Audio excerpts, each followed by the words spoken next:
Hello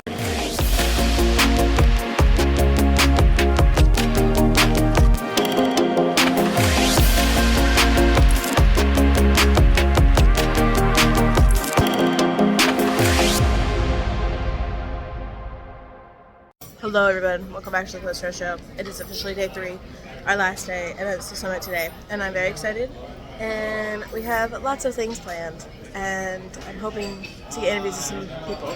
So, stay tuned. We're packing the bus to be on our way to the summit. The summit? Yeah! Yay! Powerful voice for the pro-life movement. Give it up for Mia Armstrong!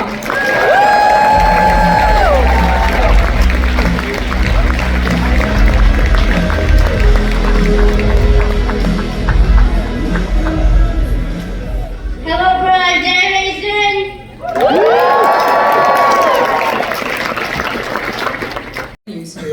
She's dedicated her entire life since high school to ending abortion. She's the president of Students for Life and Students for Life Action. Please give it up for the one and only Kristen Hawkins.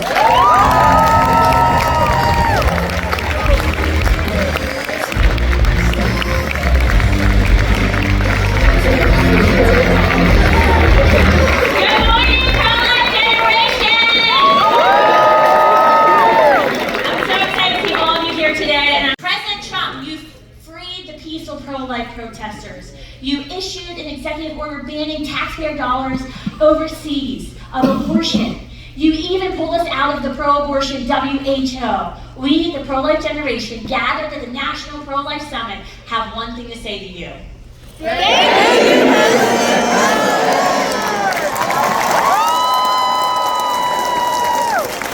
He knows his Old Testament because he has applied the fighting skills of David to his life and his life mission.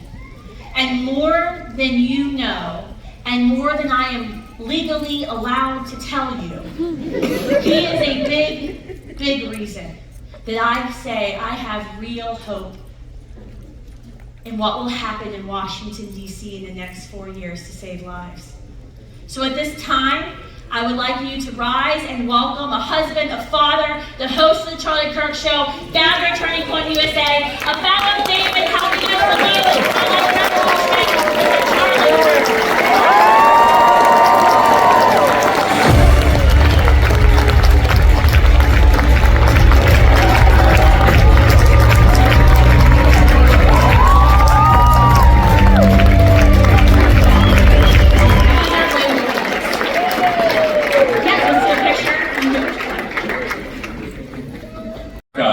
that isn't weak and pathetic, but instead one that has borders, one that defends the unborn, one that believes in liberty and freedom.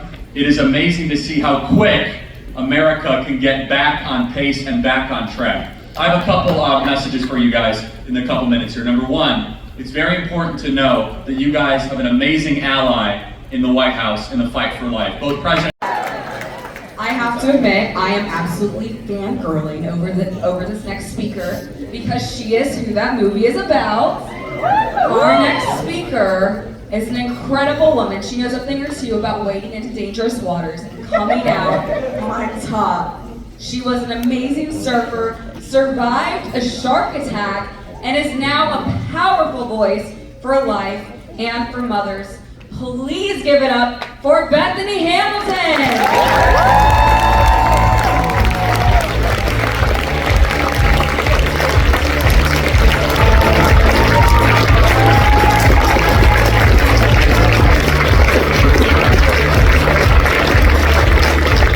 Aloha.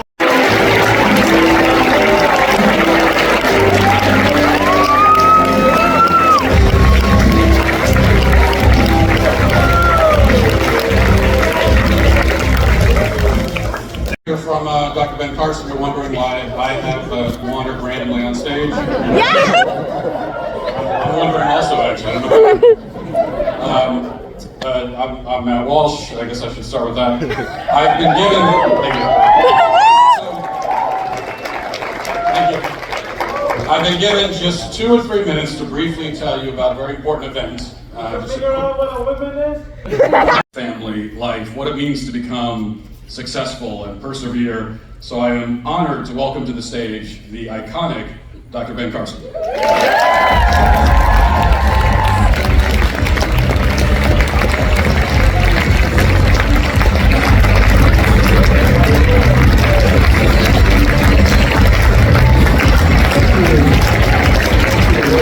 Ministries. Give it up for Dr. Abby Johnson.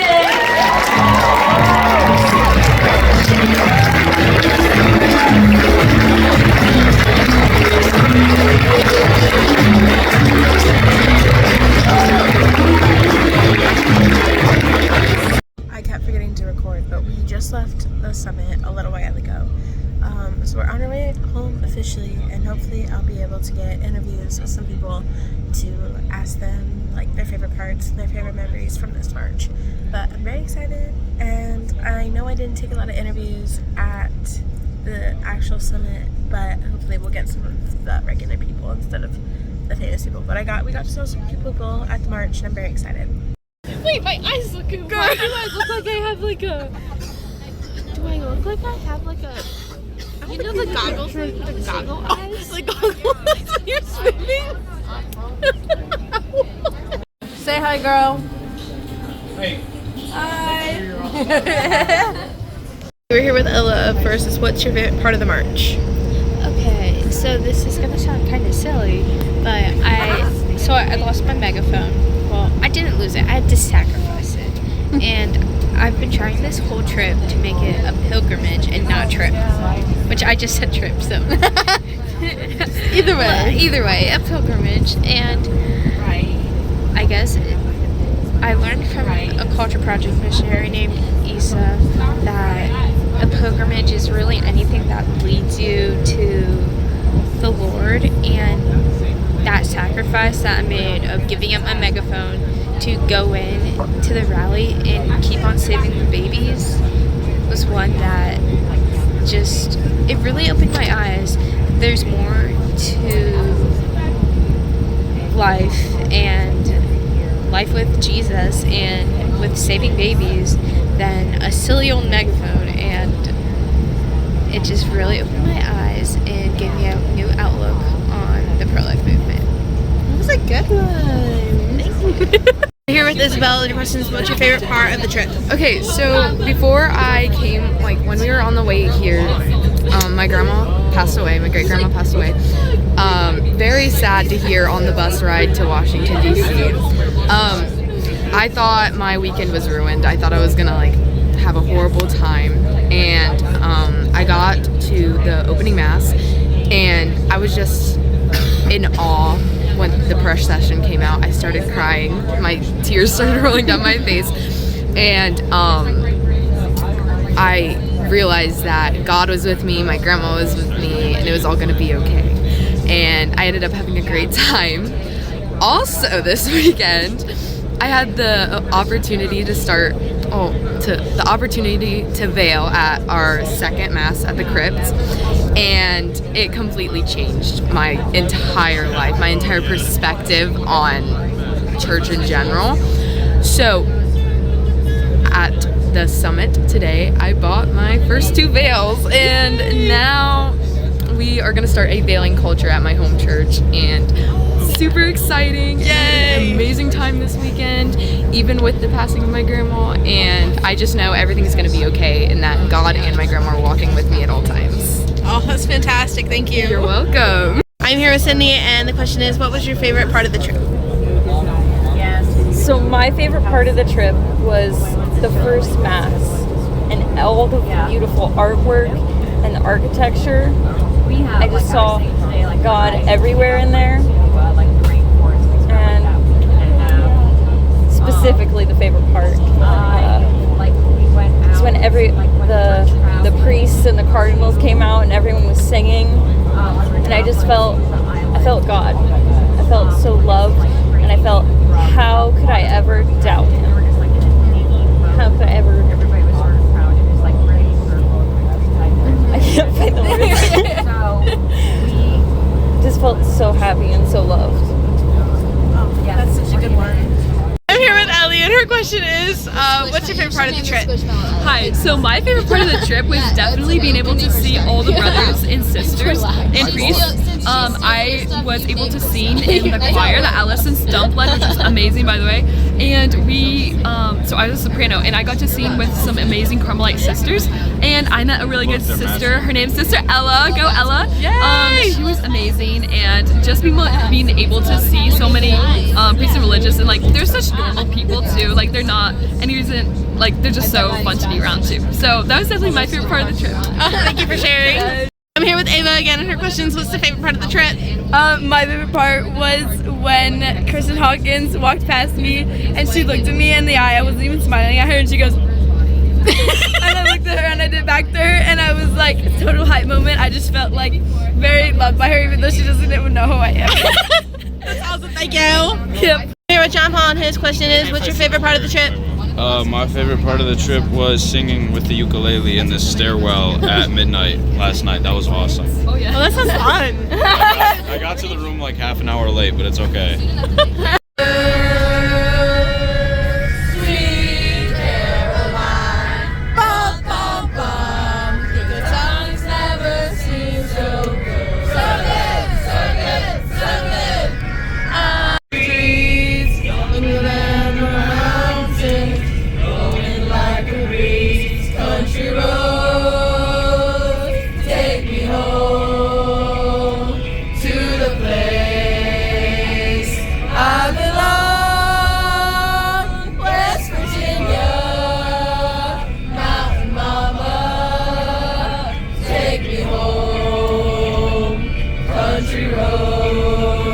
So I'm officially back home. It's actually Sunday at night. I just kind of took a rest day, and I also forgot to record when I got back home. But this trip was amazing. Everybody was amazing, and honestly, hearing all the testimonies was so crazy. How much people like fell in love with God here on the trip, and it just speaks to how powerful it is, and how powerful also just going to the basilica, like especially like right before the march and the day before, people just get to see the beauty of it, and I love it. And not only that, but also see these huge speakers, especially like J.D. Vance at the march, seeing that he is in full support, and there was even a picture of him holding a sign too, and that was incredible to see that the vice president is so for us. And then also to see just a bunch of huge speakers at the summit, like Bethany Hamilton and Neil Armstrong. It's just so empowering to see how all of these people are fighting for life, and I just wanted to say all of that, and that I'm so happy I get to go on these trips and I get to record them, and that people get to watch them and see what the March for Life is actually like, and get to see how empowering it is. So I'd like to say goodbye, we had fun.